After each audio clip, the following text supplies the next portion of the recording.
New Orleans, a city of mystery, a city that 1 million people proudly call home, at least the ones above ground, because New Orleans is also home to many beings that can't find their way back. Watch as our group of paranormal investigators attempt to discover these lost souls. Join us as we explore New Orleans, the most haunted city in America. As you witnessed last week, a bed and breakfast can offer many things, including the natural habitat for a haunting. Here now is the conclusion of our two-part episode on the haunted bed and breakfast inns of New Orleans. I'm Mary Ramsey, Banana Courtyard B&B. Our house was built in the 1870s. We bought it in the 1990s and eventually started a bed and breakfast. We've had numerous comments from guests about ghosts, which at first I kind of took for granted and figured it's an old house and people are hearing creaky steps and creepy floors, until we started having some guests that come back to us year after year that we know well who reported things. And what people are describing to me is a feeling, a presence, all of a sudden the temperature getting extremely cold, the hair rising on their arms and legs, which could be a result of an old breezy house in January that has lots of drafts.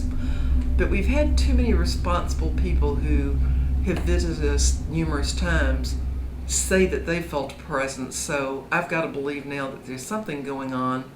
My name is Andrew Ward. I'm a graduate student at Tulane University, a member of the Louisiana Historical Society, and for the last 2 years I've been a tour guide with Haunted History Tours.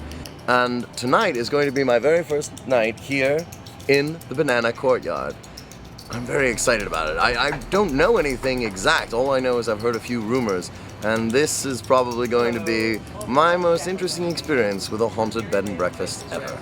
I'm personally a man of faith. I'm an ordained minister. Raised in Egypt and India. I've seen stranger things than ghosts in my life. And if it wants to come around either my breakfast or my bed tonight, I'm perfectly excited. Well, I'm arriving here at 1422 North Rampart, and I'm expecting to go in and find a nice, beautiful bed and breakfast. It's supposed to be some type of paranormal activity going on, and we're here to see what's going on. I haven't come across a sighting or a ghost that have done any harm to me or anybody I know yet. Ghosts, you have nothing to be afraid of. It's the living that can kill you.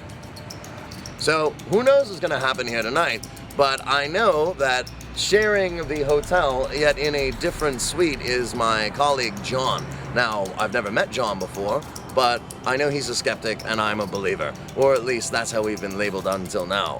The only thing that about this B&B that might scare me would be seeing my ex-wife, or maybe a couple of masked, hooded guys with some shotguns pointed at me.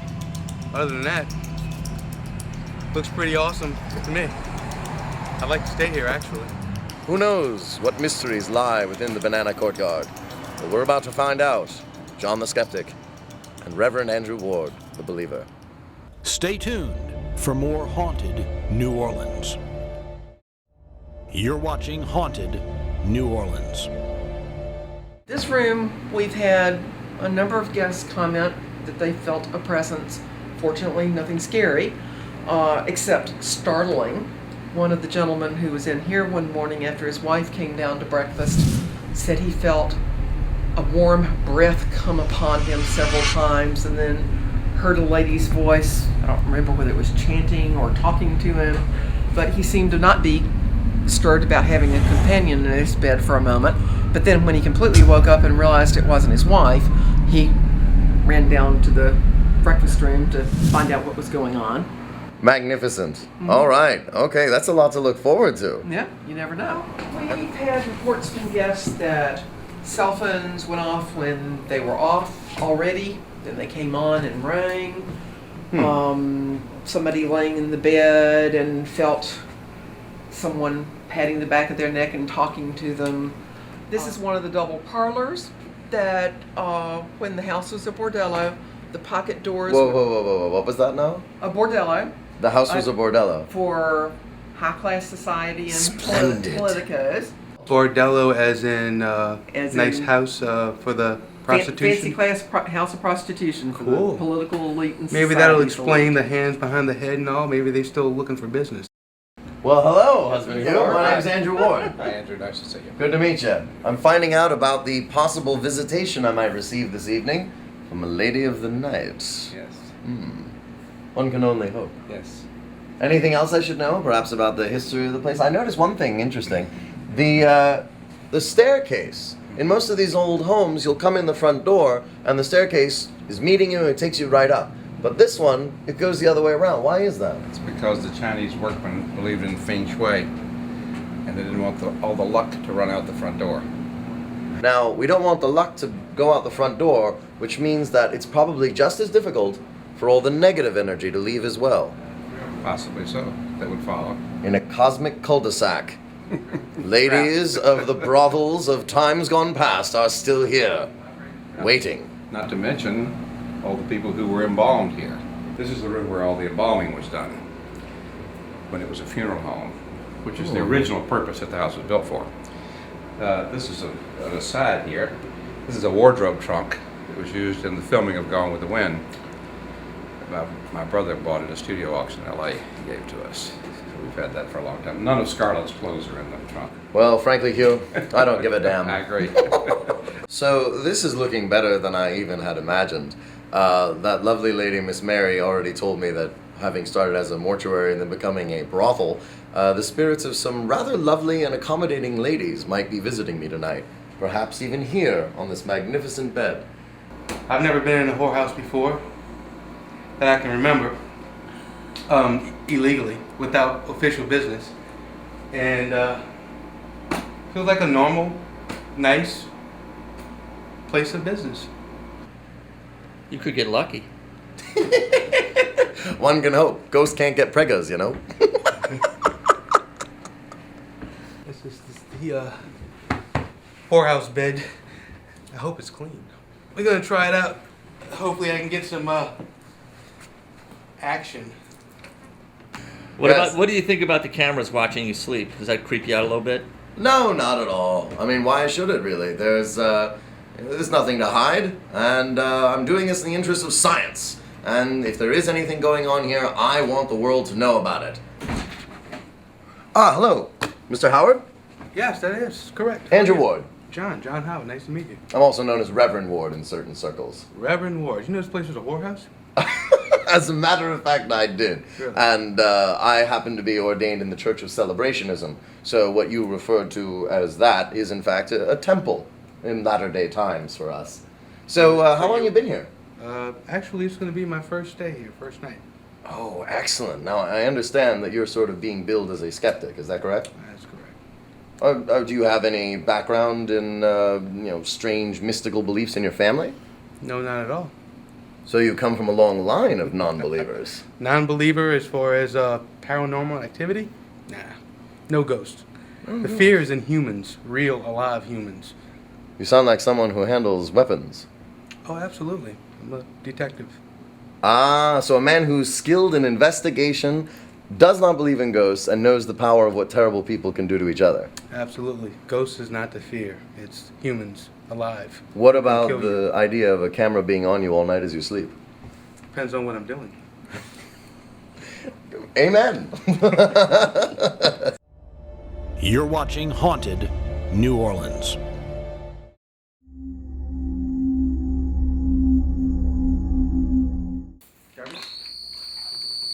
Hug got some stuff. What is that? This is an EMF meter, electromagnetic meter. What's that for? It's going to measure the electromagnetic energy in the house. And, What does that mean? well, basically, it's going to tell us whether or not there's variances in the electromagnetic field here. Now, if you rule out any other causes, such as a refrigerator and air conditioning, that sort of thing, or another person behind the wall, it could mean that there is a ghost present. It's one of the pieces of equipment that's used to scientifically prove or disprove whether or not a place is haunted. EMF. I don't think it's haunted at all. I don't know what to say. That's why you're the skeptic.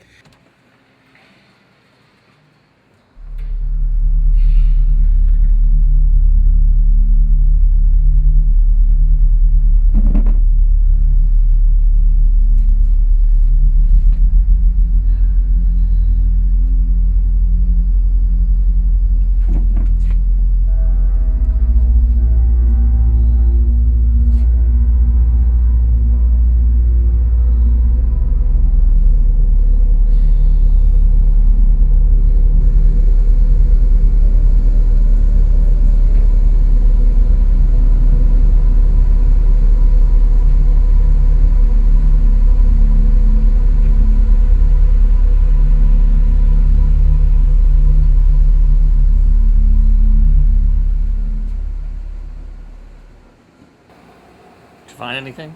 Nope, nothing at all. Pretty normal to me. What was it? What happened? It's giving me an indication that there's moisture damage and I need to turn it off and turn it back on and eject the tape and all this other good stuff. I've done that. Remove the battery, power source, and put it back on, and there's nothing. How long has it been doing that? About 2 hours.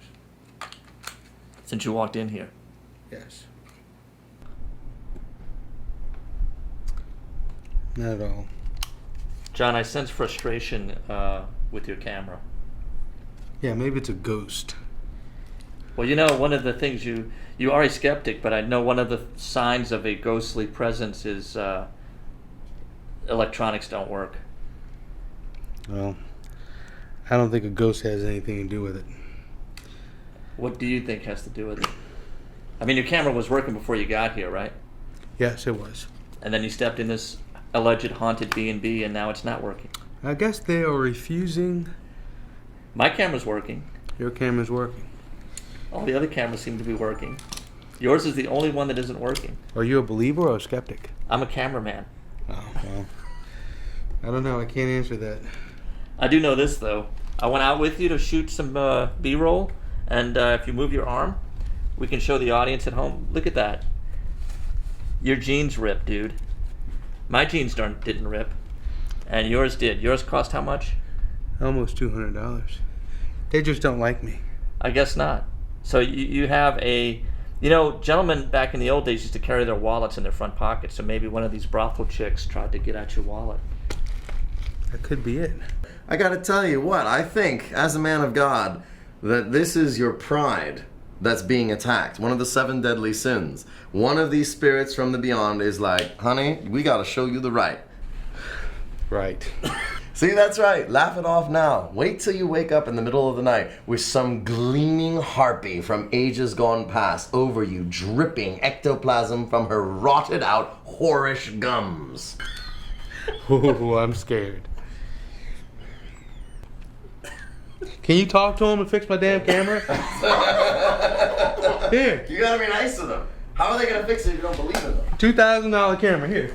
Talk to him. Let him fix it. Whoever you are, he's a believer. Talk to him. Fix my camera. I think this might be a different set of mechanisms than what these ladies at Norse used to working. Whatever. Just fix the damn camera. So let me get this straight. One of the #1 things that always happens in paranormal investigations is a camera stops working. You spent $2,000 on this camera, $200 on a pair of jeans, and neither of them are like they were when you walked into this place. And you're still gonna give me that cocky look and be like, yeah, none of it's real. I bumped into a wall and scratched my jeans. My camera probably needs to be rebooted. Period. Can I have my camera? I think, John, if I may say something, What? I think your background as a former policeman who once arrested prostitutes, they're having their vengeance. Ooh, that is the truth. That is the truth. Because remember, from my saintly past and my churchly side, we know that only ye amongst you who has not sinned can cast the first dead camera. John, proof. Say it. I do believe the ghost. I do believe the ghost.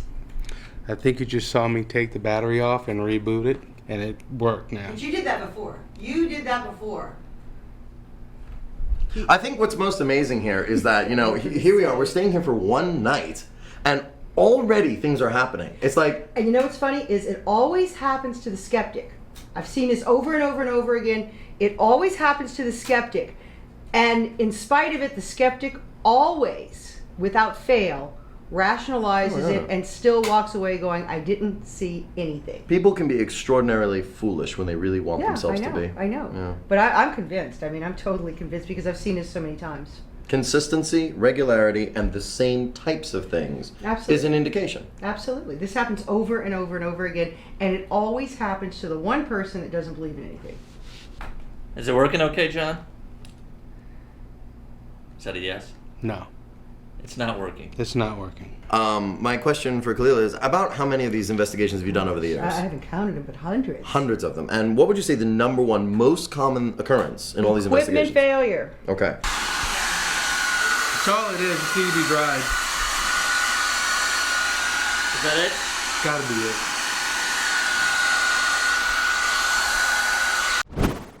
Oh, it's playing. It's working. It's fine. It's fine. Yay! Say thank you. Thank the spirits. The spirits didn't do it. The Thank- blow dryer did. Thank the spirits. No. Stay tuned for more haunted New Orleans.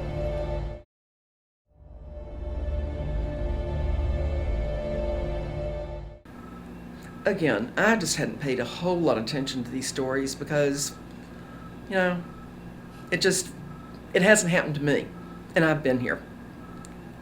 I think I'm probably much too unbelieving a person for the ghosts to come around me or the spirits. I don't know. First of all, the Banana Courtyard is a fantastic place to stay. Miss Mary, Mr. Hugh, great people. They really take good care of us. And this is a truly fascinating place to spend the night. That said, I have to tell you, nothing happened. I slept through the night like a baby in this magnificent bed, and I didn't so much as get a whiff of a scent of perfume.